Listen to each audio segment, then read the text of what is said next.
been getting mails for the last number of months saying kick the Americans off once again, get the Canadians back in. So I've once again recruited my friend Stockton. Hello.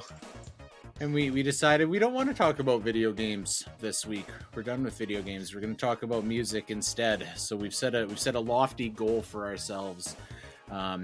What we're going to do is kind of complete an evaluation of the high and low points of a number of bands' libraries that we both like. So first of all, disclaimer, this is going to be very metal focused and probably pretty heavy. I don't know, I think it'd be fair to say late 90s, early 2000s is going to be the meat and potatoes here. Yeah, and then like late thousands Christian contemporary. Of course. Yeah. When we both seen the light. Oh yeah, the blinding light. So we're gonna go through these libraries, and then after we're done figuring out what we think were the high and low points, we're going to see if we can connect any themes there and try and figure out what makes a good album. I think this is a very lofty goal because I'm not promising that we're going to have any success or come up with the actual secret sauce, but I think too it'll be interesting to kind of look at the high points and the low points and kind of evaluate a few things like how successful was the band at the time, or what was their motivation, what was the band relationship like at the time. Maybe there was like world events or substance abuse or something going on, and how unique the album was in comparison to the rest of their catalog, I think is going to be a big one. And then also, and I kind of felt, I guess when we started talking about doing this show, I didn't know that I would have as much thought go into this as far as our own personal biases. But I think the more when we hashed out the notes, one thing that I wound up focusing on was I guess what are my personal biases for why I like these albums. I think one big one is, what was the first album that we listened to of that band, and because quite often I think that's probably my favorite. Do you think you're in the same boat there? Yeah, I think that's probably like a good jumping off point, like as we go between these bands, is like what's our first albums, because I think that would like more easily let us know kind of like where we stand, because I do think that has a huge effect of like what, like when in the chronology of your life you hear things and like what's going on in your life and stuff, right? Yeah, for sure. And I think some of the most interesting examples that I found were ones where I looked at it and I said, okay, I got really into this album for this band first.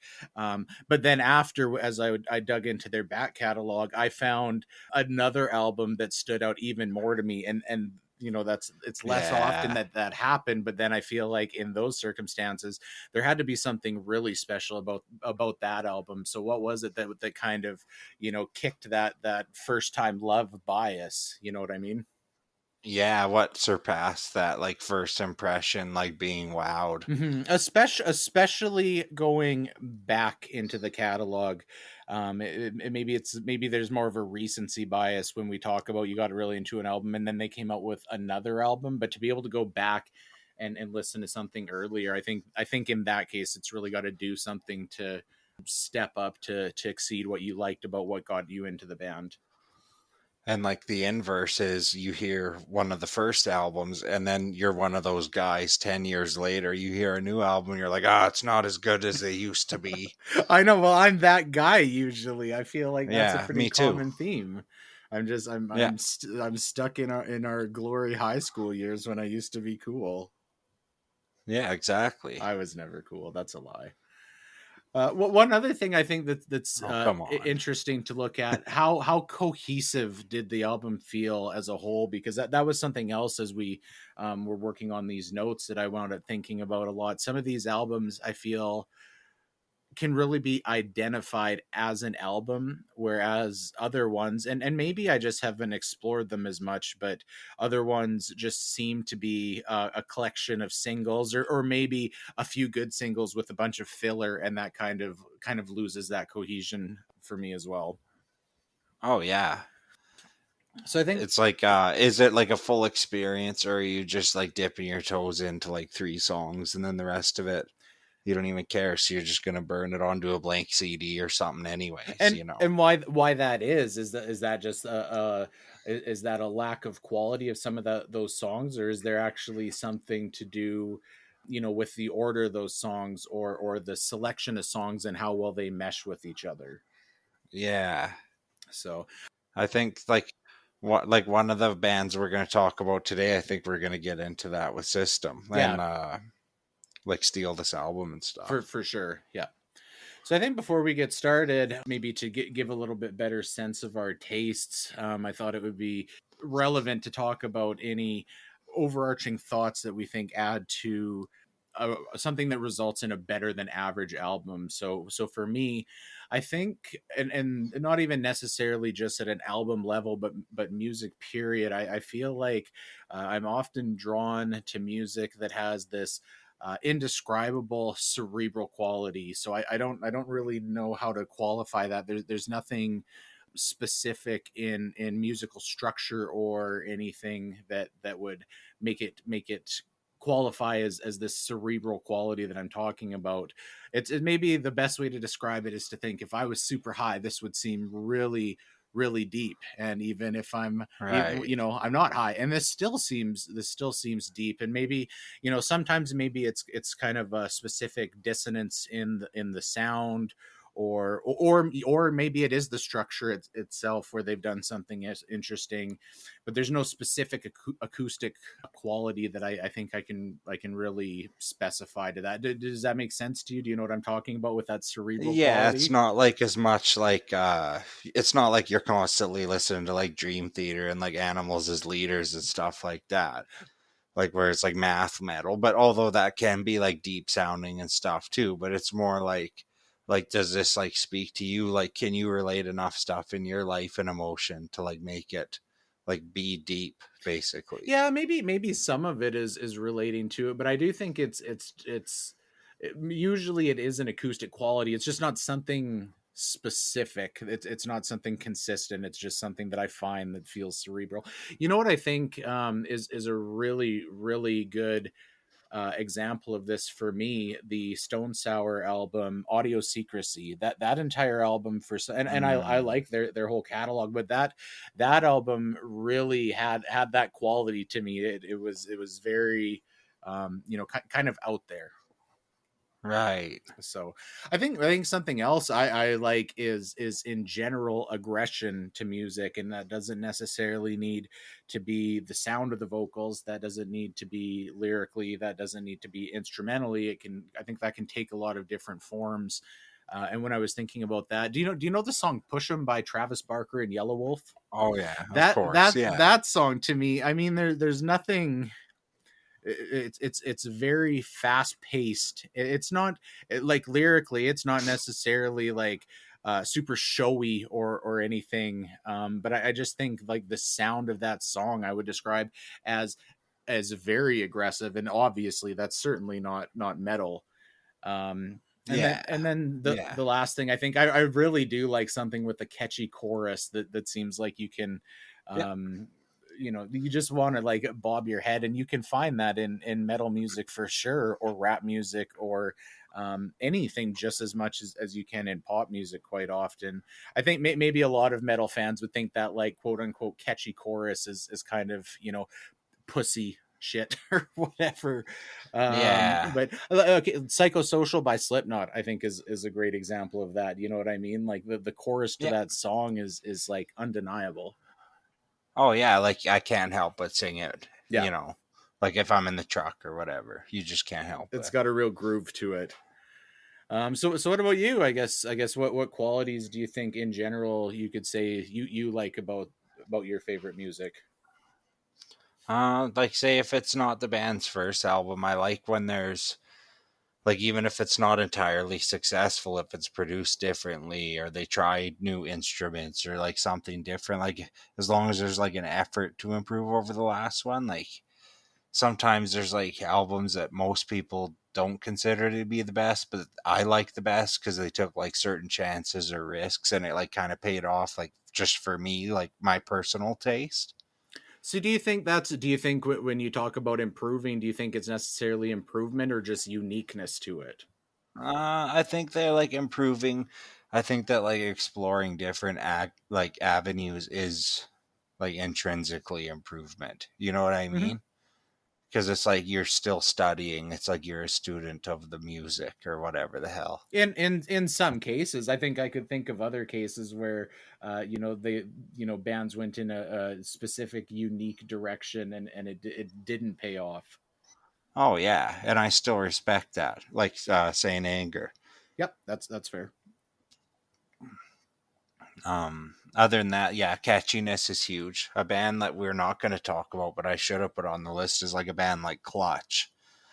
To me, they're like my mom's always like, this music you listen to, like, who's ever going to be looked up to, like the way that Neil Young was, or something like that. I'm always like, well, Clutch will be, I hope, because they write really kind of cool songs and really groovy and like cool lyrics that are like pretty relatable for the everyman and stuff. You Hmm. know, Maybe not like on the certainly not on the same level of popularity, but I think you're right. Like Clutch is my dad hates the kind of music I listen to, and I could yeah, probably say, hey, check out Clutch, and he'd be like, yeah, this isn't too bad.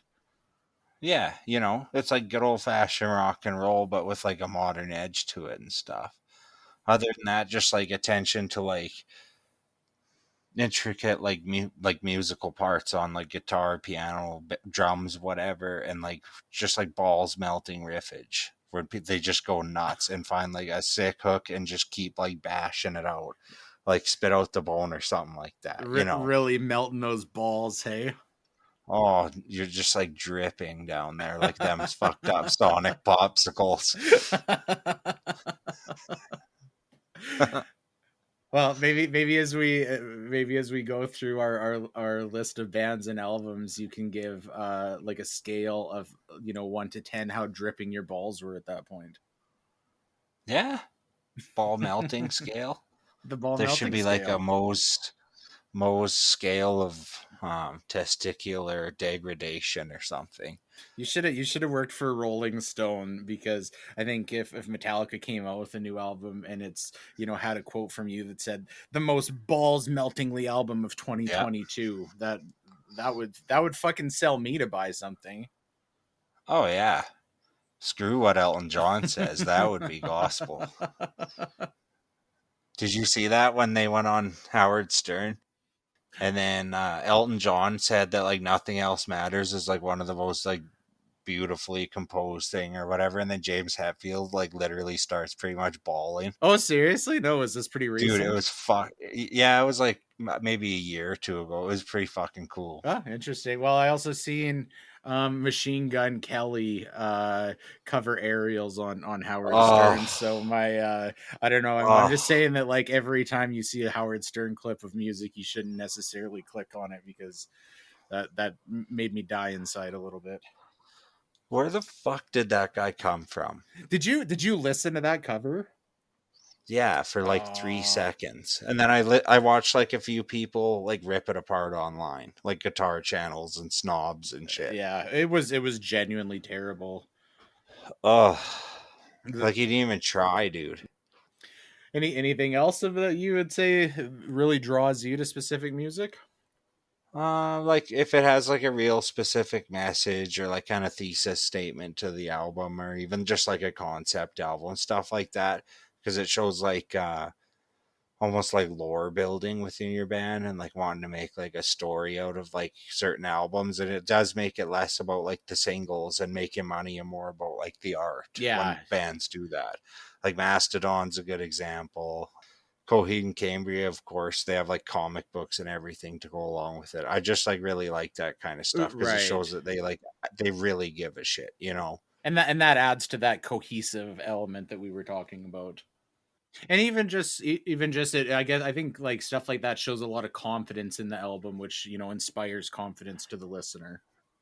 Yeah, because you feel like it's more safe to invest like a lot of time and thought to it Hmm. almost.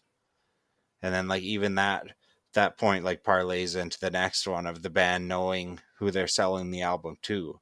Like not necessarily like they want to be successful, of course, and no one should ever be like criticized for wanting to like make a living making music. But like they're playing music. Like if you go to the concert and the band's like smiling and like everything like that, and they seem to like enjoy playing the music, and then like they're making music that makes them and the fans happy. I think that's like the best. That's the best mixture to like create good albums. Hmm. Yeah. Not if they're like a whole bunch of like producers and shit over their shoulders and like this ain't quite good enough, and it just shows a lot more confidence if they're just like, no, we're making what we want to make. Yeah, for sure. I think that just as an interesting sidebar to that point, Lincoln Park is an interesting example. And I know you never liked Lincoln Park in grade 7. I thought Hybrid Theory was Okay, a great so album. like no, I think how the Hybrid Theory is a good album. Oh, okay, okay. I like Minutes to Midnight or whatever that shit is, I can't stand. Yeah, they I think that band definitely declined. Although, so when they did the like mix album with Jay-Z, that was super fucking cool. I really like that. Yeah, I remember the Numb and stuff, like that was huge Mhm. back in the Yeah, day. Numb Encore. Yeah. Yeah. Um I know, so I guess right before Chester Bennington passed away, I remember just hearing a few of their new singles on I think it was just on satellite radio, and they had always gradually kind of changed directions, but those singles were like almost like mellow pop music. Like it was indistinguishable from their early stuff. It wasn't just an Right. evolution. And I remember hearing, I don't even remember which member of the band it was, but I remember hearing an interview, and I really got that sense where they like they didn't feel that confidence in it, and they didn't. I think it was like, hey, let's try this to see if it's going to be successful, was the sense I got from it. Ugh. And I don't think anybody liked that. Yeah. And you got to wonder what that did for like his mindset and stuff too, you know. Like that's got to be mentally tough to even go through that, Yeah, and let I alone don't like I don't whatever know else if he was I doing. don't know if it was him, or I guess what his opinions on it were. It just seemed like it No, but was like very you like, think like if you're not that confident in it, it seems like the record company might have had something to say or whatever, yeah, you that know. that or maybe it was just like a really failed experiment, but it was like, okay, well, we've put this money and Oh. time into it, so fucking Mhm. shove it out the door. Yeah. I wonder, would they have been better off just canceling the album and being like, "Well, sorry, you got to wait 2 more years. That just was like shitty or something." Yeah, I guess I don't know. It seems like band contract stuff is so interesting sometimes, even for like really big established bands like that. Maybe they were in a situation where they were just told, "No, look, we funded this recording and we put in this marketing money, Hmm. and it's going out, and whether you guys are that confident in it or not, who knows? I don't know. It would actually, I guess, Right. it would be interesting to look into a little bit more, I guess, kind of what their feelings on that, because maybe I was just reading into that, because obviously nobody came out and they're like, well, this new single is shit, but here it is, listen to it. It really didn't seem like there was a lot of confidence there. I wonder if a band's ever done that and just been like, "Yeah, the new album's come out. It's not very fucking good, though." I'm sure I've heard stories like that, and in that exact situation where bands are trapped in these contracts where they've got like a 5 record obligation, Hmm. and they're just very, very apparent that it's like, well, we had to fucking get something out to get out of this contract, and it sure wasn't our best work, but there it is. Oh, it'd be like kind of interesting if a band like sandbagged and just did like the shittiest album ever. Them like literally like farting into microphones or some shit. With just like a couple chords or whatever, so they could still like not get sued for not making an album. I don't know, man. That sounds like art to me.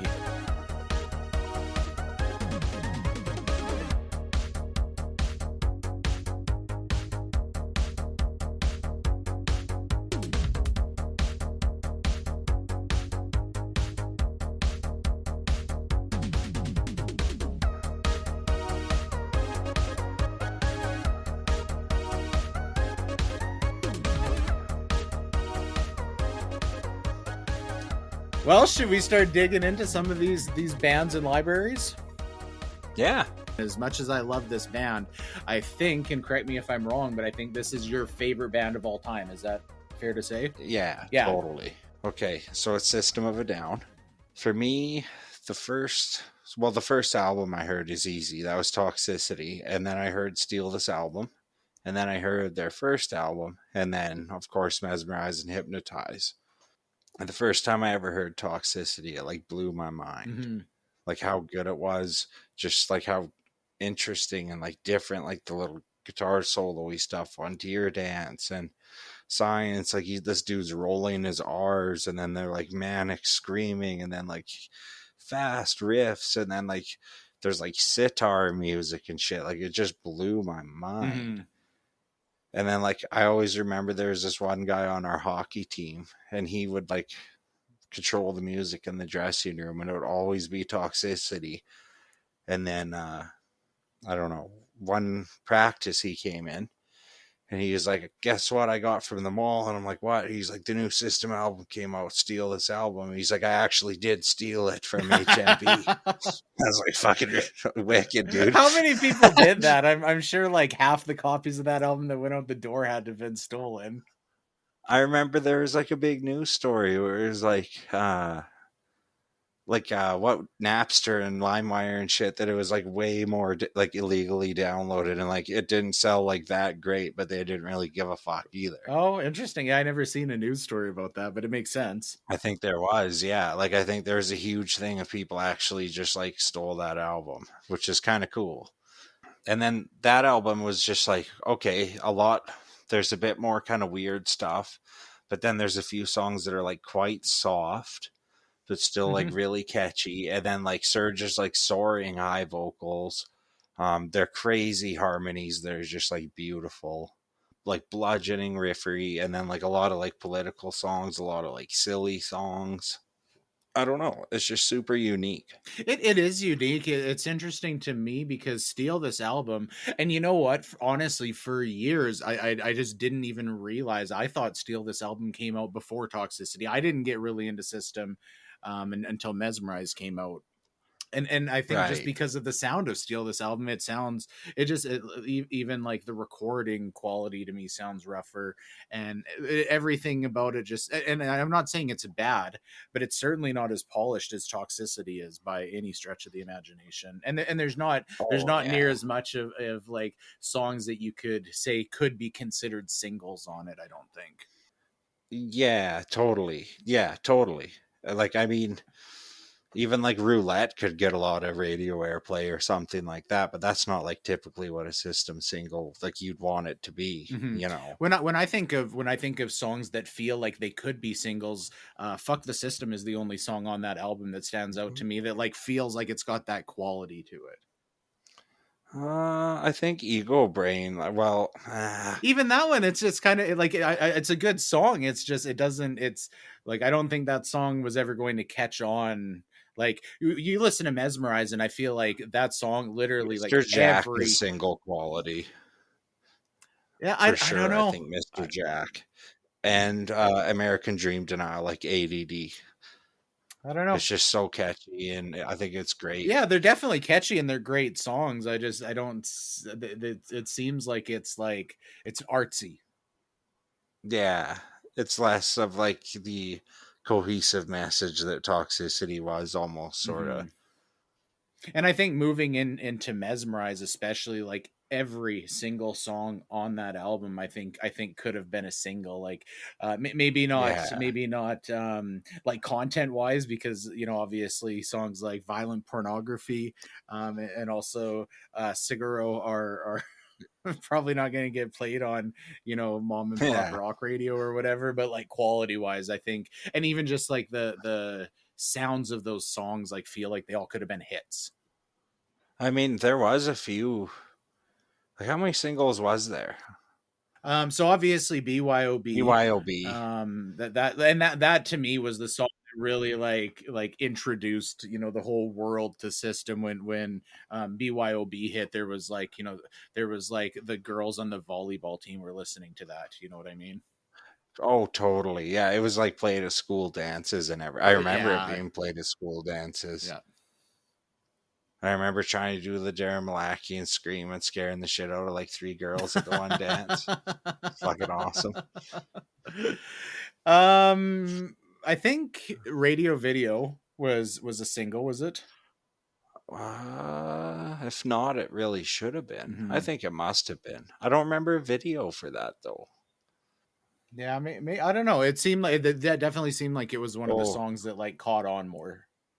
Question was a single. Oh, okay. Yeah. So I guess moving into Mesmerize and Hypnotize, what do you think about those two albums compared to each other? Because it's it's even I don't know how to even describe those two albums. Like it's not a double album necessarily, but there's like obviously a very heavy connection between the two and a theme. You know what I mean? And they came, what did they come out with like within a year of each other or less? Yeah, isn't that? Yeah, so I honestly kind of do consider it a double album. I think it's interesting that like if you were to listen to them in order that you would listen to Hypnotize first, which I think is a really cool thing they did. Is that a thing? Because I didn't know that. Yeah, because the way Soldier Side like hooks up and stuff. So on Mesmerize, it starts with that like tiny little piece of Soldier Side, like do no no Yeah, no no no no. But if you like play it from Hypnotize and then start Mesmerize after, it flows together like super I sick. don't know. That seems like I know what you're saying, but maybe that's more of like a full circle thing. Because definitely in my mind, like Mesmerize is meant to be listened to before Hypnotize. Think so? Absolutely. Yeah. They do have like distinct identities though. Absolutely for sure. Hypnotize is more artsy, I think, and it's definitely Yeah. got a lot more purposeful uniqueness. Yeah, it's more weird like little mandolin like sounding shit and fucking slower Experimental. like some things. Yeah, and then there's like she's like heroin and you're just like holy fuck this is weird, but it's like turns out to be awesome. You Hmm. just got to give it a listen, right? And it's like Vicinity of Insanity, like one of my favorite System songs of all time. And it's just like super like repetitive. Like on at surface value, it doesn't even seem like it would be a good song just because of like how repetitive and shit they are. But they just managed to pull it off with enough gusto that it's just like the most incredible shit ever. Hmm. Even talking about I guess the order they're meant to be listened to. I don't know, I feel like drug references are going to keep coming up, and I don't even do drugs anymore like at all, but I guess I think about like Mesmerize as like an intense high, and then Hypnotize is like a slow burnout. They're not in a bad way at all, but Like um introspective, like what yeah, the aftermath. yeah, exactly, the come Yeah, I down, could see that. but Yeah, like still high, because it's right. it's weirder for sure. Still spaced out, but just yeah, it's like where the walls are melting and shit.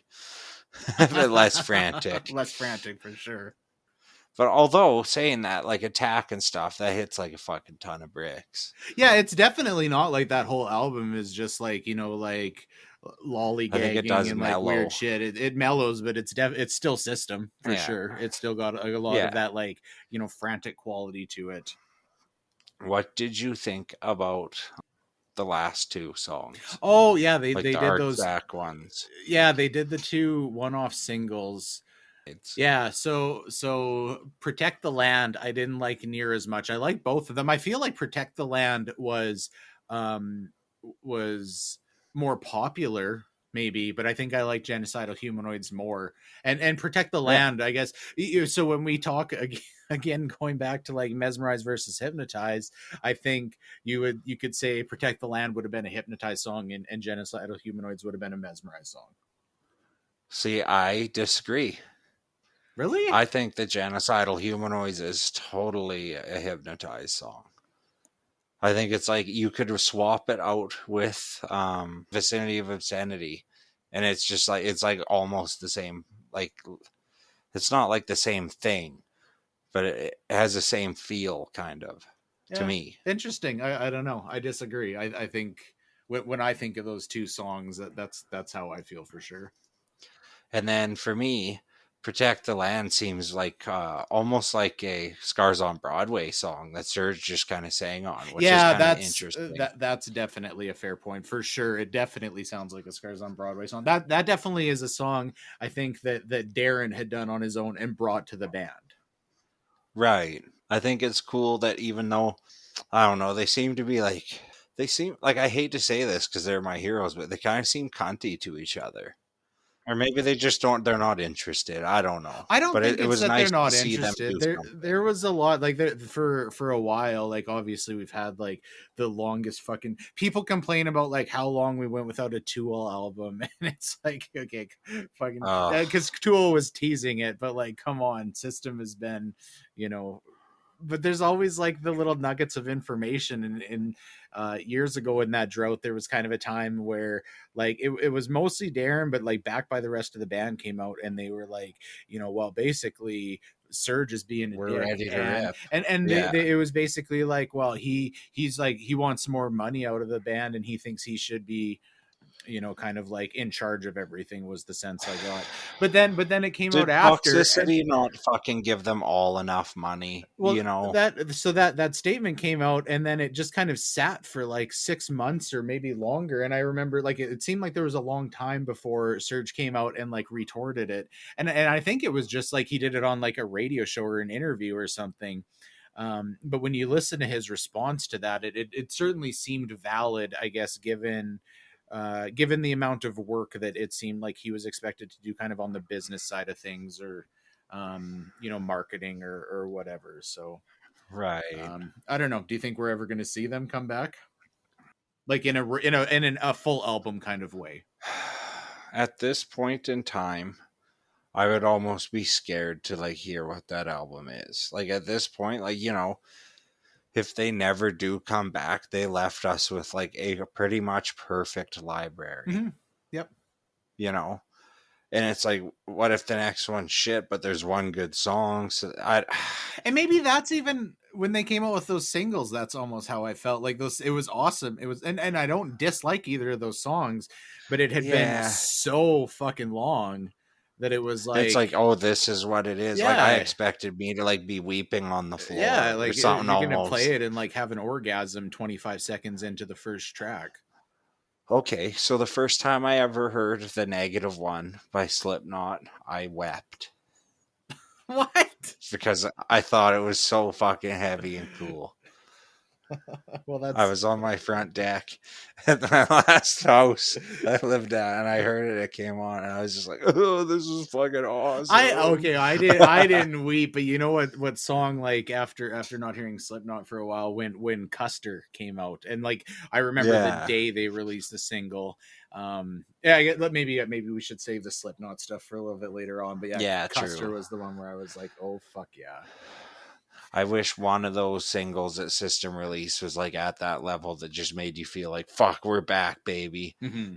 And I did get a certain sense of that, you know, especially with Genocidal Humanoids. But it's just Right. like, man, I wish they could like sit in a, even if it's like 5 years from now, if they just started hashing out ideas and shit now to like Yeah. really make it special, or make like another year where there's like they release two double albums and we'll see you in 10 years or like whatever. Just Mm-hmm. like do something. Like, and we've seen them live since the hiatus was Right. announced. It's like how, like, it seems like more of a pain in the ass to go on a tour than it is to fucking sit in a room and record. You know what I mean? Yeah, I guess maybe just like relationship wise though to, you know, go on a tour like the songs are already there and you just gotta like, you know, fucking stand to be around each other. Like the like creative element of writing I think is probably like I can see Yeah. that being the really, you know, the sticking point and becoming combative. Write it about how much of a cunt each one of you are or something. Just It might work like things out. have one album where each one of them has three songs that they're responsible for like the tone and all of the lyrics and the direction the song goes and then just like separate it out into Yeah. four individual Okay. parts. First three songs are Surges. Piano, Beeps and Boops, Whale Queefs. And then next three's Darren's. And then it's just like fucking, like kind of more rocky riffs talking about like pissing on a jellyfish sting. And then collab as brothers for the next six Right. songs or whatever. It just seems like we've been so robbed of like such a unique, talented force within metal for such a long time. Right. In the individual components are never as good. Like if you listen to Scars on Broadway, or Surge's solo stuff, which actually, you know what, Surge's solo stuff, a lot of times is really good. And actually, Yeah, the first Scars on Broadway album was fairly good as well. But none of that comes close. I love like a lot of their singles, like or their solo shit. Like I like both Scars albums. Like I really do. They're fucking awesome. First one obviously a bit more just cuz Hmm. like chemicals and like weird kind of cool stuff. And like there's like certain ideas on that album that I heard Darren like fiddle with live in like 2000 Right. like six shows in 2004, like the we're on drugs thing. And it's just like, it seems like a lot of ideas that weren't really allowed to blossom in system that he like had to get out. And same with Surge, you know, a more like operatic style for certain songs and like just like only shit that Surge does, you Hmm. know. Yep, for sure. But again, never as good as like the sum of its parts. Yeah, true. And it's like Stone Sour, love them. Are they Slipknot? No. Hmm. But I would still hate it if they weren't around, you know. So looking back on systems library, I guess what I think Toxicity is your favorite. You know, that's fair to say. No, I don't think I have a favorite. Oh, okay. So what do you? I I guess what think do you? I look at their whole library as like a monolith, basically, kind of. Even like the demos, like I fucking love Marmalade. So I guess like outside of I guess looking at the albums, what do you think makes what do you think is it makes a good system album like really stand out? Energy, like a lot of dynamics with going from clean to loud, distorted to really high pitch to low pitch to I really like their kind of abstract way of approaching lyrics and stuff, where you Hmm. could like listen to a song like Aerials and like it's a lot of it's like totally up to interpretation. But like a lot like song like BYOB, it's obviously about the Iraq war and stuff, but it's almost hard to pick up on it, you Hmm. know, Yeah, unless you really like read something or listen to it like a for couple sure. times or you know, I really like the almost like enigmatic quality of the music and like the Armenian like weird like scales and shit and like the beautiful harmonization of vocals. Early albums like the weird screams and like why the fuck do you take him away from us, you motherfucker? And he just goes like so loud and Hmm. stuff. It's just like how like there's nothing else like it. Like maybe Faith No More gets close, or Right. like, you know, you have to be pretty out there, or Primus in certain regards. Yeah, I think I like when you talked about the like conflicting nature of some of that music, and when I think about like Toxicity being followed by Steal This Album, I think that's what makes Toxicity stand out more to me is like it seems like it has more of that varying styles like collected in more of an interesting way. Right. Yeah, and just like weird nonsense, you know. I think it's all got weird nonsense though. Yeah. Well, Yeah. should we move it along to the next one? Yeah, yeah. Okay, I think the next one is going to be a lot to unpack because there's a big library here. Where do you start with Metallica? I guess the first album I heard was the Black Album. What was your first Metallica album? The first album I got really into was the Black Album. Now this was years after the Black Album was released. And obviously, Yeah. like everybody knew the singles. They're on radio all the time. They're the biggest metal band in the world. But the first album I really got into was the Black Album, and actually around that time was the first time I seen Some Kind of Monster. Like shortly after it came out, Yeah. and so that was kind of an interesting way to like I learned a lot more about the band as I was starting to get into the music. That was such a good movie, wasn't it? Yeah. It was like such an inside, like what do you call it? Like almost voyeuristic look.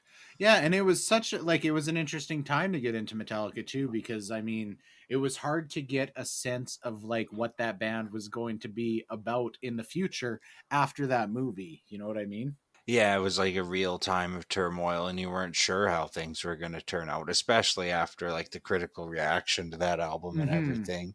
And Saint Anger is so like unique in its own right. Like what follows that, and maybe Yeah. that's a like I think Death Magnetic is one of the most interesting albums in their catalog. And it was I get one thing I want to talk about. I seen in the notes here you talked about Death Magnetic having like and to a lesser extent Hardwired receiving hate from fans. I didn't see that at all because what I seen when Death Magnetic came out, I feel like it was like a near universal reaction saying like, "Oh fuck yeah, Metallica is back." And you know what? I've been like, I went back after like you adjusted the notes and like kind of asked me about that, and I looked, and the Metacritic score is like sitting at 80, and it does say like all the critics, like a lot of them gave it like 100. I think what I'm basing that off of is like I watched like quite a few like guitar YouTubers and stuff, Mm-hmm. and they're pretty snobbish sometimes, and they're like, oh, it's like produced like shit, and it sounds really rough, and it's not the greatest. Yeah, and I hear I that a lot. I I'm just don't like, get what that the at all fuck? either. I feel like the production on that album is immaculate. I actually feel like good when I go and look at the actual like Rolling Stone review and shit like that, and people are positive about it. I really like to see that because I think it's really good. Like Saint Anger like seemed like an exorcism to me. Like they had to get all that negativity and Right. shit, and like he probably still had the shakes from like the boozing and stuff when he was like playing a lot of those tracks. Like I bet it was a huge fucking struggle to Mm. get that album out, and it shows. Oh, it definitely But was. I don't think that it shouldn't be. I don't think it shouldn't exist. I think it does have its place in their library. It's not like I don't think they should regret making it. Basically, Yeah, I fully agree. I think Saint Anger gets a bad rap. And actually, I think because this all like I think for a lot of people they felt like things started going downhill with the Black Album. I feel like the Black Album was kind of the last album in the first phase of their career, and it did start transitioning a bit. They definitely were getting more popular at that time, yeah. but I feel like there is a hard cutoff between the Black Album and Load. And I think definitely, I like Saint Anger more than I like Reload for sure. I think if excluding Lulu because I don't like that Ugh. it's very rare talking about Oh my god. bands that I'm like I dislike that music. I love Metallica and like most bands that I like, I'm just like okay, I this is okay to a lesser degree. Maybe I've got some flaws with it. Lulu fucking Yeah. sucks. Lulu was terrible and it deserved to get panned. That was a mistake. You have to wonder, like, when James, like, okay, they recorded the guitars and everything, it was like all laid down, and then Lou Reed steps up to the mic and she's like, I am the table. And you're just like, holy fuck. Like, was James shitting his pants, or was he like, fuck, this is like super like abstract art, Oh man, man. Like, he it's so is the fucking table. cool, bro. Yeah, he's a fucking, if anyone's a table, it's fucking Lou Reed, you know? Like, you gotta wonder if they're just like, uh, like the day it released, they were just kind of sheepish about it because like they're obviously not gonna like invite Lou Reed to do a project and not release it if it's right. shitty. Yeah. Like he deserves that respect for like I don't know. I fuck Lou Reed fucking sucks anyways. Walk on the Wild Side's all right, but like whatever, he fucking blows. Right. That album came out and I was of course I listened to it. And so I listened to it in its entirety, start to finish when it first came out, and I was like, oh, that's fucking rough. I do not like this. And then so like periodically every couple years since then, I'll be like, man, like it's got fucking Metallica. Did I give that a bad rap? And then I'll go and listen to like one random song off the album, and I'll go, fuck no, like I just Yeah. hate it worse and worse every fucking time. Get fucking tabled, bro. Anyways, back to kind of the load reload Saint Anger era. I do think I think as if I outside of Lulu, out of Metallica's like mainline studio albums, I would put Reload at the bottom, definitely well under Saint Anger, because I think Reload, like 90% of the songs on that album really feel like they were half baked, and they just like never like it feels like it was something that they like banged out in the garage, that they just like, you know, didn't have the heart to like put the finishing touches on or something. I don't know, I feel like The Yeah. Unforgiven 2 is way overrated, because I think everybody like The Unforgiven 2 is the most popular Unforgiven. It's one of their more popular songs. What? And I It's don't. the most one of the most popular Unforgivens. It's the least good Unforgiven. Yeah, I like yes. it fine. I think it's a good song, but it is the least I good think one. even at the time, like I don't feel like The Unforgiven needed a fucking sequel song.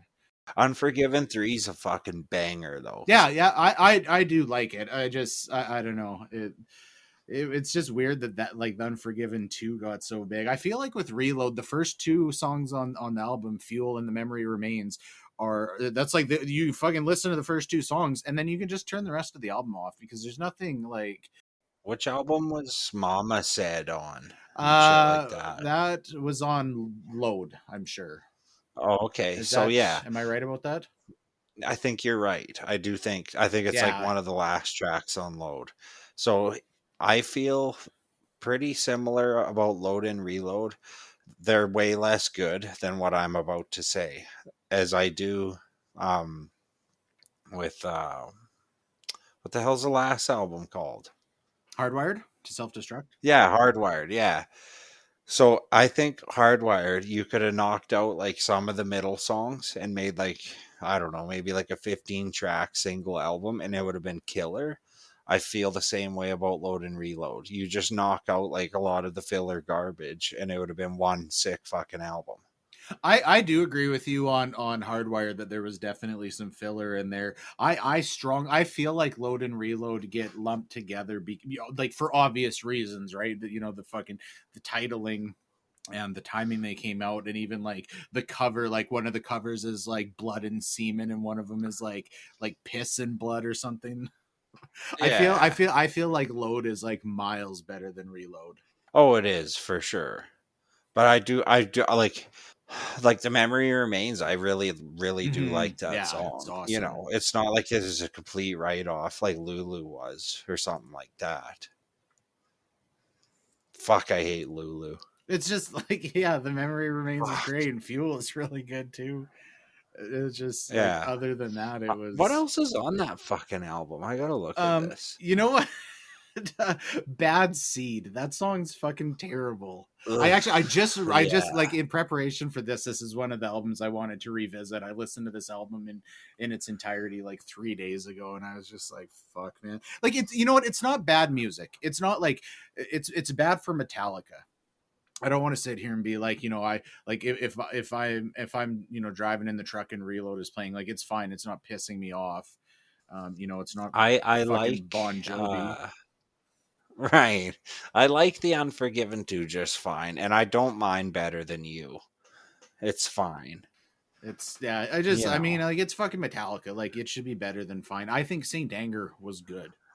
It was weird, Low and Man's Lyric was I do fucking get the like terrible. the snare drum like thing on Saint Anger, but it's like when I listen to Saint Anger, though, I'm not just like the whole time being, you know, thinking about how shitty the fucking snare drum sounds. You know, I kind of like the fucking snare drum on It that is. album. I kind of It's like, like it, but like on the whole album, it's overkill. I fucking love it.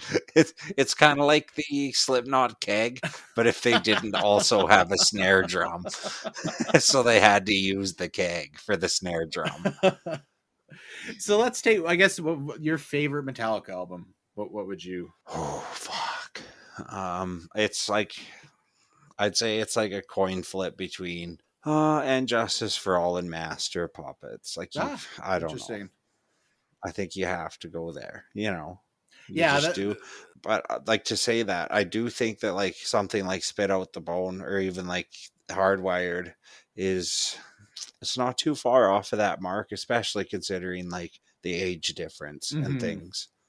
Like I think it's pretty fucking good that they like put out Spit Out the Bone like recently. Right. Yeah, they definitely returned to their roots there. I think for Yeah. me, like I'm always tempted to say Death Magnetic because when that album came out, it blew me away. And I think All Nightmare Long is talking about singles is probably my favorite Metallica song. I just think that song is so fucking good. Yeah, But it is I good. think And Justice for All. I love Master of Puppets. Ride the Lightning is really good. Kill 'Em All obviously has its moments, but it's really Hmm. it's a little rough. And Yeah. Justice for All, like And Justice for All, is such a sweet spot between like early, like really thrashy Metallica, and then kind of like that Black Album era, when it got a little bit more polished and like maybe more radio friendly, but not in a bad way. It really Uh huh. like hits the best of both worlds, I think, there for me. Yeah, it wasn't like, oh, this band went soft. It's like, man, I really like how they introduced clean vocals in this fucking sick thrash song. And I mean, some of the songs on that album are the heaviest Metallica songs, I think. Like, you know, Dyer's Eve. yeah, Harvester of Sorrow, like, Hmm. I don't know, One really of them fucking. guitar snob channels said, and I quote, I don't see what the big fucking deal is with Harvester of Sorrow. It's fine. It's boring. It's fine. I'm like, man, that song's fucking awesome. You know I what? don't know. Okay, if I'm gonna take a controversial opinion while we're talking about "And Justice for All," you know what's Metallica song I feel like is kind of overrated is "One." I like thematically, it's interesting. Like it's got an interesting story. The music video is like super gnarly. Yeah. I don't know like what it is about that song, because I think "One" is like easily the most popular single of Van Justice for All, and I think it's probably maybe my least favorite song on the album. Right. I don't know. It's got like it's uncomfortable. I see what you're saying. I like it. I think it has been overplayed to death. So I think if I'm listening to that album, there is a good chance that I'm like skipping it. But it's not because I dislike it. It's just because I've heard it so many fucking times. I just want to get to like Harvester, Sorrow, and Tires, even shit like that. But like for me, like Eye of the Beholder's like a pretty fucking weak song on Yeah, that album. I love Blackened when it kicks off. I feel like with "One," if they would have like shortened the first half of that song, like the like slower, like not clean guitar necessarily, but like the build up before the like insane epic solo starts. If they would have shortened that, it would have like really served that song well. I know this Mm, is not a popular opinion, but I don't know. I think it's fine. I don't know. That's just my opinion. What the fuck do I know? Nothing. I can tell you right now, nothing. well, I feel like Slipknot keeps coming up. Should we start looking at Slipknot's always funny because I feel like there's so many people, as soon as you like bring up Slipknot, they immediately roll their eyes because of like, number one, like the masks. It's so theatrical that it makes it seem gimmicky. And for two, like I think Meanwhile, everyone's watching fucking Thor throw a fucking hammer. Give me a break. I think also like with Slipknot, so many people. Okay, so on The Sopranos in the early seasons, how Anthony, like the son Anthony Soprano, Uh he's huh. wearing like He has the Slipknot fucking, jacket. yeah, and like the long black shirts with like he's got Yeah, the fucking like spiky necklaces and like the dyed black hair and shit like that. Like that's what people think of when they think of Slipknot. I know for a fact I have pictures of you wearing like a Slipknot toque and like fucking misfit shirt with like black hair and stuff. No, Oh yeah, that's who we I were. had all that shit. I've got like pictures of me with fucking pierced eyebrows and pierced lips and the spiky fucking necklaces and wallet chains and Ready dyed to step in as like guitarist to betray you at any super black moment. hair, all that shit. Oh yeah. but but that was the culture at the time. And Yeah, for sure. It was kind of the like it, it was like almost like the emo culture, but like the kids that like made fun of the emo culture, but like still kind of like the style. I think is maybe like that was like the mhm. like post new metal era. Yeah, because there was like you could make fun of emo people and then go listen to like Cradle of Filth or something. And it's like, man, you're not that fucking different, really. Or like Atreyu that like volleyball team girls were listening to and shit. You're just like, this is so fucking weird. Like, what the fuck is happening? And it's like I remember like people dead face be like, AFI is my favorite band, greatest And fucking band I ever. like AFI, and you know And what? I'm like, It's a no, lot of they're their good. They're very good. a lot of They their are. early stuff was really fucking good, and even Yeah. up to like I think that it was. Sing the Sorrow was not bad, and December Underground was definitely like bordering on. But I think there's still some good songs on there. Which album was Girls Not Grey on and shit? That was Sing the Sorrow. That was Yeah, that on was a right good ass before fucking December album. Underground. But even that one Right. on Sing the Sorrow, that was still pretty. It was getting pretty emo-y for sure by that time. Yeah, I still like it though. Mm-hmm. And it might be just because of nostalgia, but like I don't know. It's good. I like that stuff. Mm-hmm. Oh yeah, Slipknot. Yeah, Slipknot. I guess because I think we've got pretty conflicting opinions to some degree here. So where are you sitting on this library? First album I ever heard was Iowa. My favorite album is Iowa. Funny how that works. Least favorite, maybe Gray Chapter. Besides like Custer, and I really like, I don't know, like Negative One and stuff, but there seemed to be like a bit more like what's that kind of poppier one that was released as a single, not approaching The Original Devil and Violence, The I. Devil and I. I Yeah, hate so that song that's actually. more like I don't hate that song. I think it could have been a Stone Sour song though. You know what I mean? It's Even just lyrically, it's so fucking cheesy. I mean, yeah. like that's the problem. And Stone Sour's definitely got a different sound, but they don't have like lyrical cheese like that. I don't think. It just I don't No, it know. seems like they fucking brought in Shine Down as a pinch hitter on that one. Yeah, it Um, was that was rough. but that being said, I still think it's a fantastic album. Like even though it is the low point, I don't think it's like, oh my god, that was awful. I think they've had a pretty decent output. And then what we are not your kind came out. I don't know. It was like really produced and stuff. I think that one might have split fans a little bit. I think it was like a godsend. I thought that album was fucking awesome. Yeah, I think this is where we really like diverge. So when I first got into Slipknot, Volume 3 was my first album, and I still really like that album. It's probably the most unique out of that whole out of their whole Hmm. library. Iowa was not the first one I got really into, but Iowa was easily my favorite. I certainly so I think I like All Hope Is Gone a lot better than you do. You were kind of down on that one, right? I mean, I say that, but then the guitar work and stuff is fucking deadly. It just seems like it's. I think that album is tainted because it was like shortly after that Paul Gray died and stuff. I just Right. think like it kind of took the wind out of my sails personally. And after like Joey Jordison left and shit, Yeah. I just like it's kind of like a yucky taste in my mouth. I don't think there was necessarily anything wrong with the album itself. I think it was just like the headspace. Like when I was listening to it, maybe wasn't so great because you listen to like Gematria or whatever, and that's like one of their best songs in my opinion. Like it's super Mhm. fucking good. Now, when you talk about songs that like Slipknot songs that could have been on Stone Sour albums, I think the highest ratio that fits into that category is probably on All Hope Is Gone. I could see that. Yeah. Yeah. I'm with you that Chapter 5 was the low point. I've listened to We Are Not Your Kind maybe 3 or 4 times in full. I really wanted to like that album, and I don't think it's bad. I really just have this sense that like they really are trying to like capture the vibe of the first two albums, especially Iowa, and maybe because Hmm. I like Iowa so much and like have so much respect for that album. I feel like those albums are like very much a product of their time and they can't be recreated. Like and maybe I'm just like being unreasonable because on one hand I'm like, well, Slipknot, I don't want you to like keep going and like I don't want them to do something like I don't think they could do Volume 3 again either.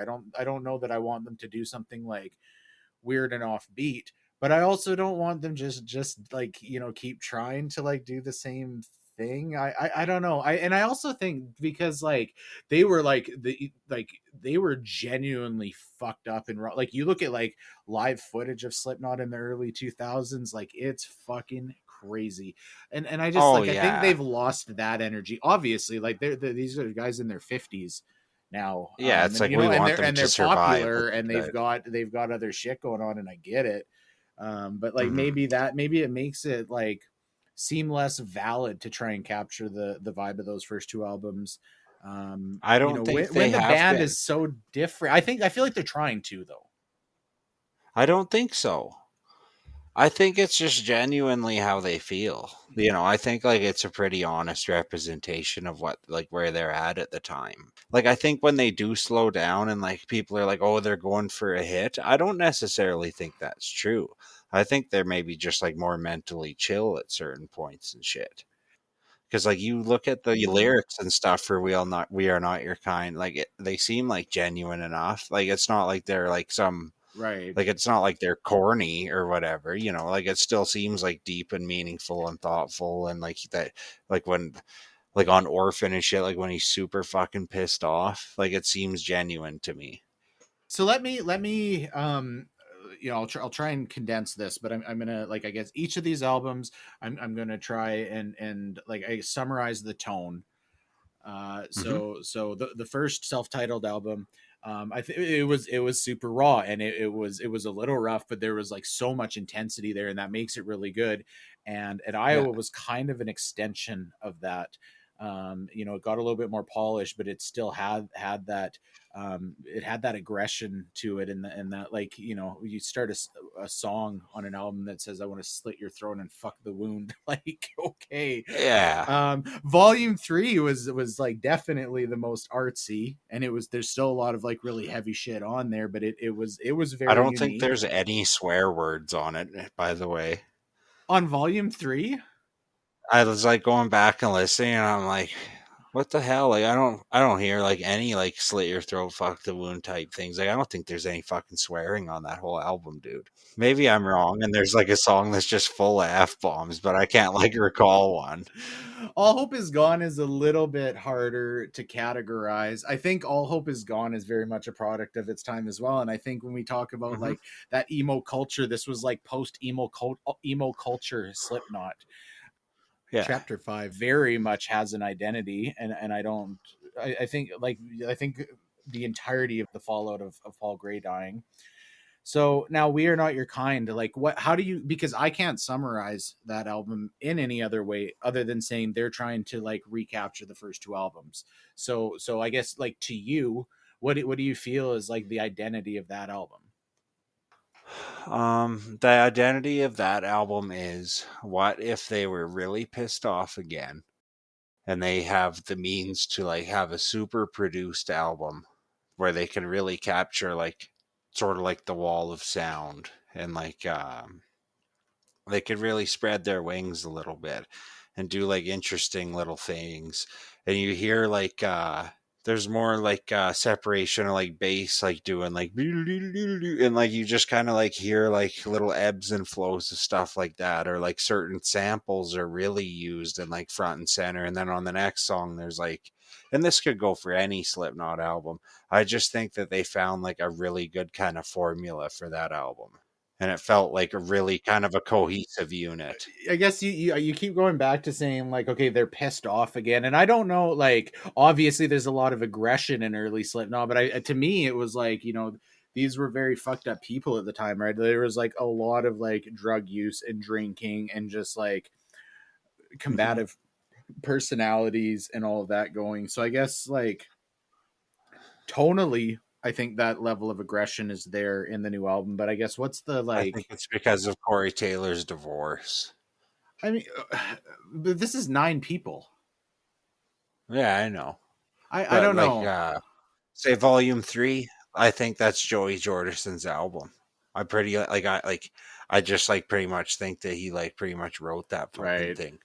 I don't know. I like maybe I feel like it's just like a little insincere now somehow. And I think that All Hope Is Gone is like heavily Paul Gray in there and shit. Like it's super I don't know. I wouldn't say like punk influences, but like more thrashier, just kind of weird. Like, I don't know. I think for me, like All Hope Is Gone, I feel like it really like that was the like first time that It's they almost like really prog. like figured out how to work together as a band, maybe. Right. So okay, so Slipknot, what do you think makes a good Slipknot album? Like what makes it stand out? Like is it just that like it's like heavy as fuck and it's like chaotic? I think chaos has to be there. I think there has to be like certainly an element of heaviness. I think there has to be like a little bit of strangeness. And I think that Corey Taylor has to write like acidic, biting like vocals, and it's like gives you the feeling of like you against the world and stuff. You know, it has to be like that piss in the face of authority, je ne sais quoi. Right. And it doesn't matter if it's because of a war, because of a breakup, because of like politics. It's like they can always find something to be fucking mad about. So for me, I guess thinking about Iowa being my favorite album, I'd probably put Volume 3 as my second favorite, and I think these two albums are the two that are on the most opposite ends of the spectrum from each other. So then trying to Right. like categorize what makes them good, like maybe it's in itself that like having an extreme identity, because Mm. I think those two albums I could say have the most clear identity, maybe. So Right. maybe that's what like, because Slipknot is such a fucking chaotic band and there's so much going on. Maybe that makes those albums need to have an identity. I don't know. It's hard. One, I guess before we move on from Slipknot, one last thing I want to say, because it actually does kind of piss me off if Slipknot comes up and people are like, oh okay, fucking Slipknot, like, and I don't feel like anybody even believes like listens to me when I say this, but the actual like musical mastery of all nine of those members, there is, and there's certain like some of those members are doing more in those songs, but I think they're all equally important for that formula. And I think there is Yeah. a lot, like it's musically impressive how well all nine of them can create a song like sometimes I hear bands with four people and it feels like there's just like too much going on and it's muddy, and you know what I mean, like Hmm. for Slipknot to be able to act as one uniform thing is just impressive in itself to me, and I do like the music. So I think that's what does make the albums like feel unique is like they choose to layer things differently with all nine members, like mhm, each album sort of thing. And the production is so different. And like maybe there's like a lot less DJing and shit on one album. And then the next one they do mhm, like a like the first album, it had a shit ton of that. yeah, And then Iowa, it was like somewhat bare bones. I say it had more like samples and weird audio clips than like straight right, up DJ shit, you know. yeah, for But sure, I think when they're needed, they're like a huge part of the band. And who cares if they stand there for two songs and just like fist pump? Because right, when they're needed, and it does add like the desired effect, and that's all that matters. yeah. So before anybody tweets me saying laughing at me for listening to Slipknot, I just wanted to like preemptively tell them to suck my ass. Yeah, eat a dick, fuck bags. All right, I think the next one's going to be a good one because we both really like this band too. What do you want to bring us in here? Lamb of God. I think the main reason why I like these guys is they're like a V8 engine or something where it's just like fucking reliable. They're outputting like the same quality generally, you know. Their guitar and stuff is just like super good. Their drumming has always been fucking on point. Yeah, the technical mastery is insane. Yeah, and you know, and it's not like death metal or anything. Like I would honestly just say it's like heavy metal or like American heavy metal. Yeah, Like they're in that cat like even though he does growl and scream in all the songs and shit, almost all the songs. I think they're in the same category as like a Metallica or something where the sound isn't necessarily mainstream, but like the appeal of the sound is. I don't know. That's how I try and yeah, no, I think that articulate. makes sense. I think for sure when you talk about like classifying it, you would say it's metal, right? Yeah, like it's not. anything special. It's just like I straight well, up I good think ass. that's not fair. No, like I no, I don't mean it like that. It's just straight up like good ass metal. It's like very basic in the sense that it's not like this is like Swedish mellow death or like this is Yeah, right. porno grind or some fucking shit. You know, it's just like we just play sick fucking riffs. What was the first Lamb of God album you ever heard?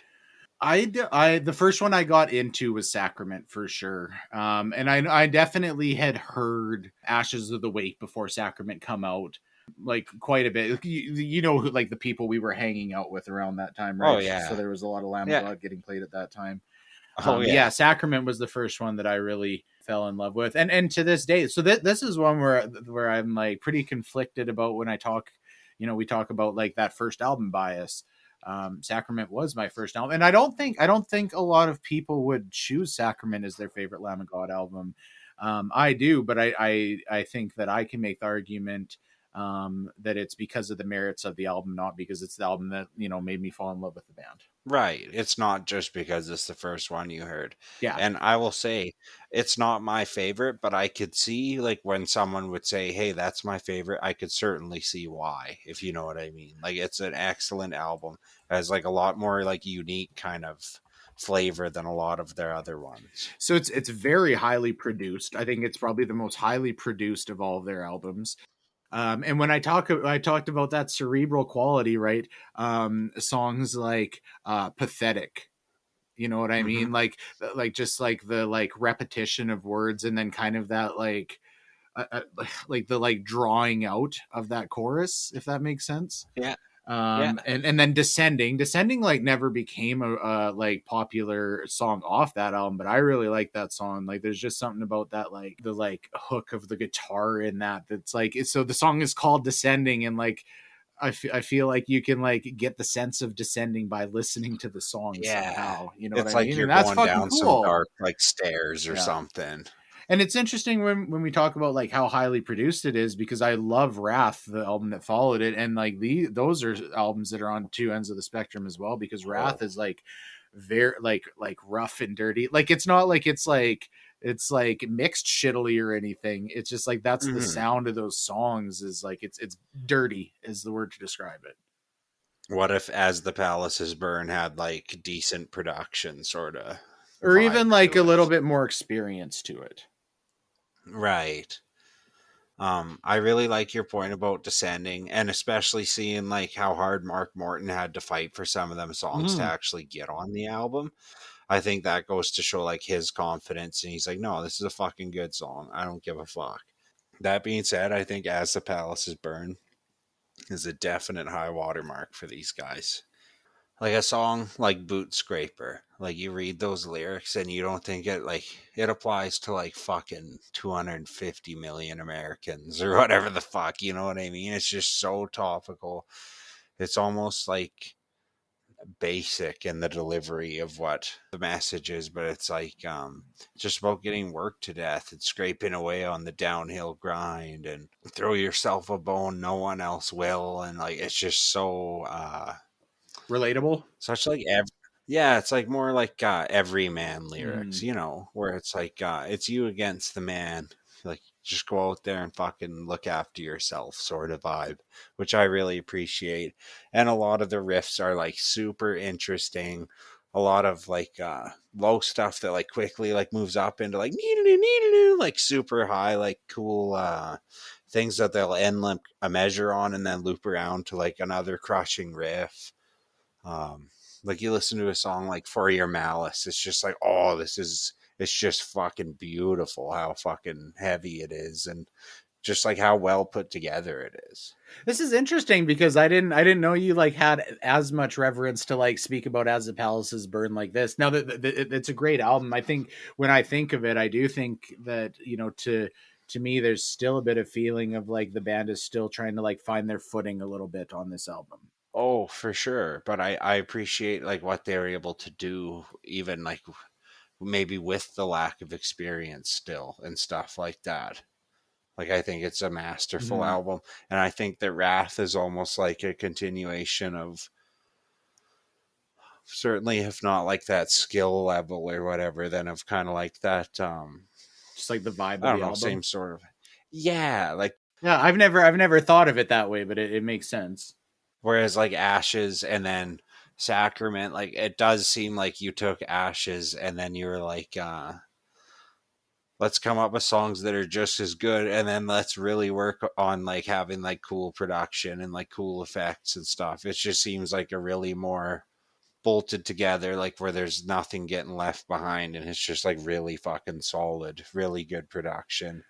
And like, and honestly, I don't even know if it was like they were trying to, but I think it had a huge effect on like bringing them more into the mainstream and like more Mm. big tours and stuff. That and Ashes, you know, that was like their explode. That was their explode period.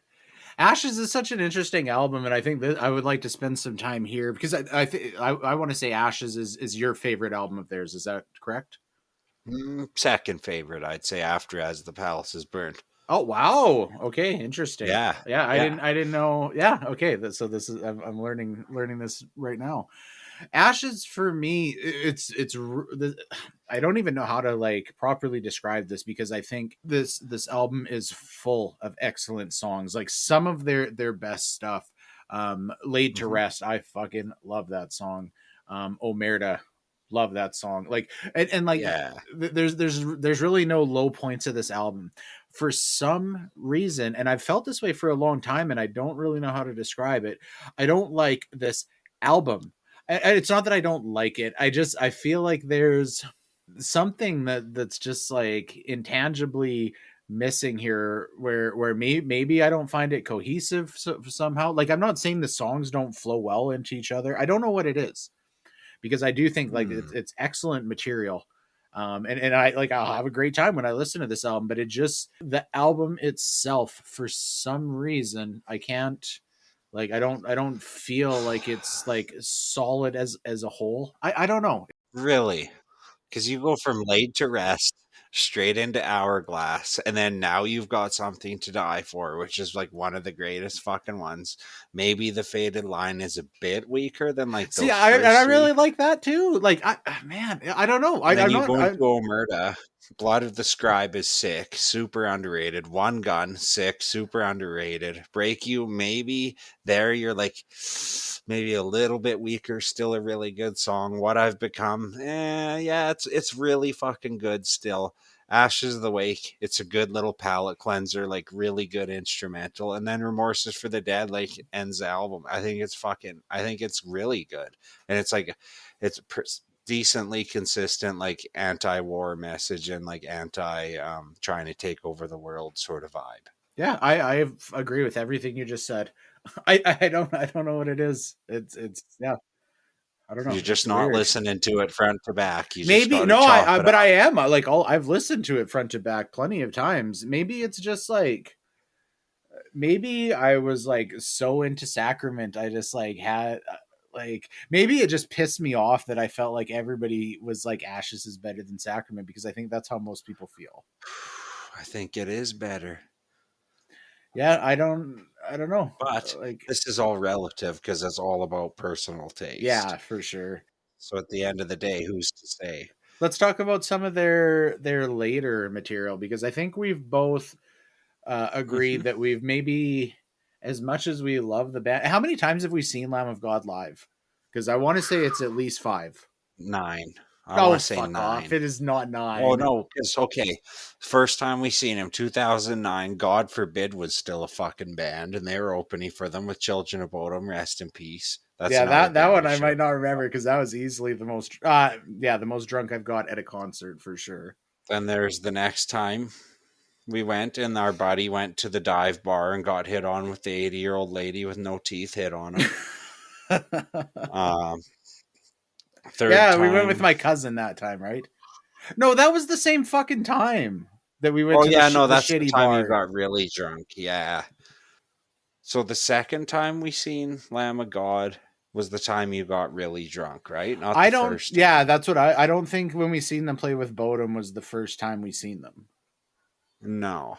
I swear to God, we've seen them at least 7 times. Yeah, I don't know. I want to say like five or six, but A anyways, lot. regardless. So yeah, they're newer material. I think it's fair to say we've probably both um fell off it a little bit. I've always listened to their Yeah. albums when they come out, Hmm. and it's maybe it's a little bit skewed because they haven't had that much music come out lately. Um, Sturm und Drang is the second last album that's come out, right? And that album, Yeah. I did get pretty into that one. Maybe certainly not as Hmm. much as a whole, but like 512 is probably one of my favorite Lamb of God songs. And I think Overlord is so interesting because like Randy has always had a very diverse vocal range, but has never really done clean vocals until this album. And it was fucking awesome. Like it was super, super good. You know Yeah. what I Oh mean? That yeah. kind of came And out I of even fucking left remember field. I remember reading an interview, I think with either Willie or Mark, where they were like, can Randy sing or is it all just noise? Or like, some like really dick brained Right. question from some stupid fucking interviewer. And Willie's like, it actually surprised you about like how good of a fucking clean vocalist he is. Like he's really fucking like nice voice. Yeah. And like that just proved it, like you said. Like it was super kind of almost surprising, but it was like refreshing in a way, but you weren't like scared that you were going to get into an inflamed situation where it was going to start being like more and more and more of that Yeah, yeah, and yeah. less of like, like you knew he wasn't going to do that to a guy. Yeah. So why I guess what do you think the reason is? Okay, so Sturm und Drang had some fairly unique parts about it. Hmm. Is that like that would be fair to say? Now Oh yeah. the following album, 2020, self-titled. So I think that self-titled in itself like almost like lessens the album because to me this album was like and it's a totally solid album. There's nothing wrong with Yeah. it. It's called Lamb of God and it's very Lamb of God. Like that's exactly what it is. Almost to the point where it seems like a little generic. Like I think every album up to that point, maybe a little bit less so with the Resolution because I didn't like that album um as much. I liked Resolution probably more than Sturm und Drang and the Ah, self-titled. okay, interesting. Yeah. But the self-titled, like even like the self-titled was definitely the most generic of their library, for being what like the fucking eighth album. Yeah, I mean it is Lamb of God, you know that, right? Like whenever you listen to it, but it's like they could have. Honestly, I think they should have pulled a move where they did like two or three songs on there that like sounded like they could have been like with Black Label or like Mm-hmm. songs like where they just went hard as fuck or something like that. Just try and mix it up a little bit because I hate to say it, but it's almost a bit of the AC/DC effect with them. Like sometimes it's like, yes, the riffs are all very, very fucking good and everything, and it's like super technically sound. But it And gets a like, little if you'd samey never heard, eventually. yeah, if you'd never heard like the first fucking like all the albums that we're nostalgic about, and say like maybe the self-titled one is like the first album that a 15-year-old now is hearing for the first time, they might think it's just as fucking sick as we thought those ones were. Right. Yeah. Like if you Yeah. know what I mean. I think we're just like, not even that I'm burnt out. It's just like when I listen to it, it's fine, but it immediately just gets shifted to like background music where it's like, Yeah. oh yeah, it's Lamb of God One or one whatever. 100%. That's exactly how I feel. But then if I put in As the Palace is Burned, like I tend to pay more attention because I'm like, fuck yeah, like here's fucking like I don't know. It's just like here's this crushing riff like for the 100,000th time. And it's like I won't listen to the new albums, even though they are like newer and I'm less familiar with them. And you think that would kind of pique the mind more. Like you just kind of get stuck in your ways, I Hmm. guess. I don't know. Yeah. No, I, But I yeah, I agree it's with that. not even their fault that like I've fallen off, but it's just kind of ACDC in me, like where I it's the mean, same I shit. do think to some degree it's interesting too because when Chris Adler left the band, like there was a lot of talk about like he was like, oh, I don't want to just keep doing the same thing over and over, which Yeah. made total sense. But then it came out like that wasn't really the reason at all, anyways. But Hmm. regardless, like do you agree with me when I'm talking about like it being self-titled is like kind of a like maybe if they would have gave it some fucking interesting name like that could have like helped the problem a little bit. No, if anything, it just shows that they were really confident in it. I don't know. You're right. It's incredibly tight, and it's technically sound. Every like all the ingredients are there. So Yeah. yeah, I don't know. It's like it's cool they have fucking Chuck Billy on a track. I'm not so hot about Jamie Josta just because if you Yeah, okay, one thing a quick aside about Hatebreed. If you ask me to name what's like if you asked your auntie what do you think about like scream music, what's the generic yeah, singer it's like Hatebreed. in Exactly what her it head? is. It's fucking Yeah, Hatebreed.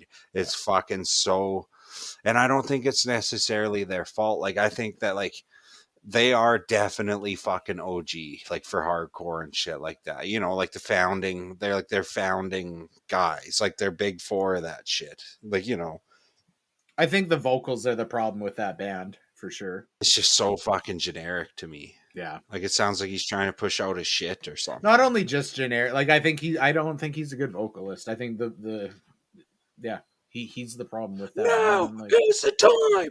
Take a shit. Brush your teeth. It's just like, man, fuck, shut up. We on the same page there? so I guess with Lamb of God, what do you think makes a good Lamb of God album? I think this is the hardest one to answer to. Yeah, honestly, it really is. I think just like decent drumming, fucking thrashy, fast guitar, bass just like holding it down in the pocket, I mean, you're basically, just like and saying like fucking this is like describing Lamb of God in general, though. You know what I mean? yeah, it's I just think like it's the album needs to have an identity. And you know what? I think the more so I spoilers as we were talking about like what's the secret sauce. We actually decided to leave this as like an open-ended question and actually like try and explore this in real time. I think the more we're going through this, like I think the word identity to me is probably the number one thing.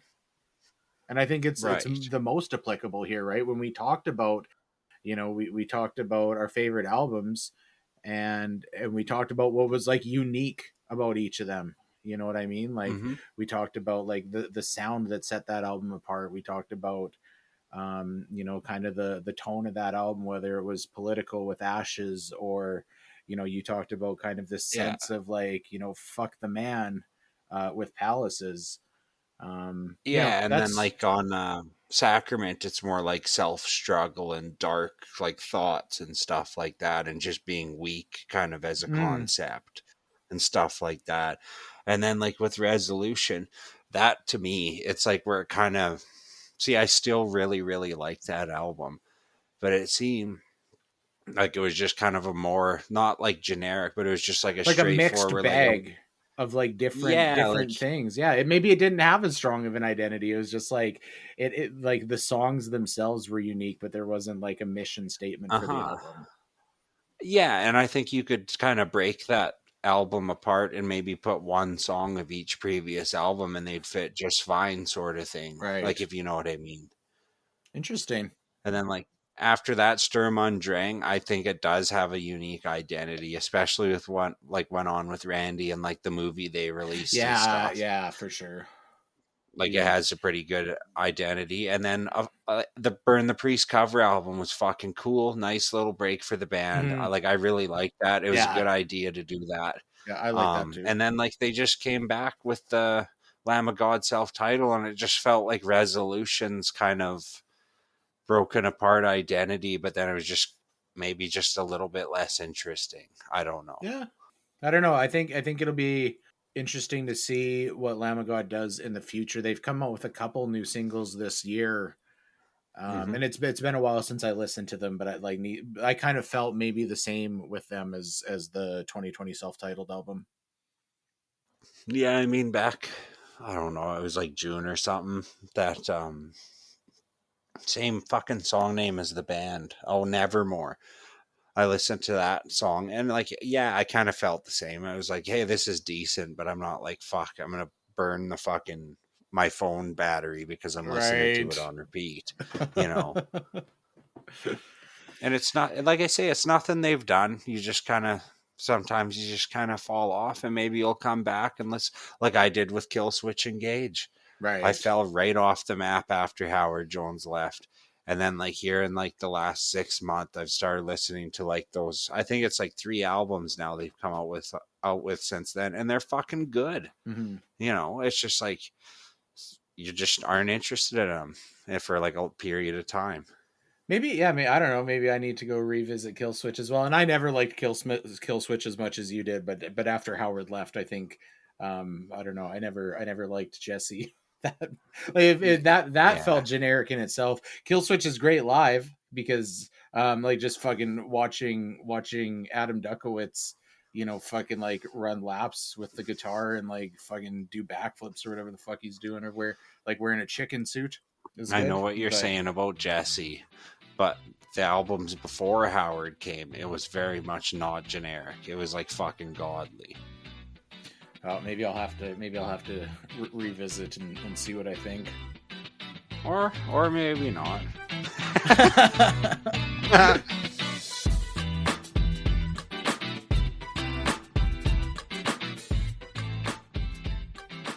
Oh my god, if you can believe it, we go on like this for over another hour. So, to give you guys a break, we're going to take a pause on this for now. Part 2 is coming in a couple of weeks from now, so thanks for listening, and we'll see you then. Bye.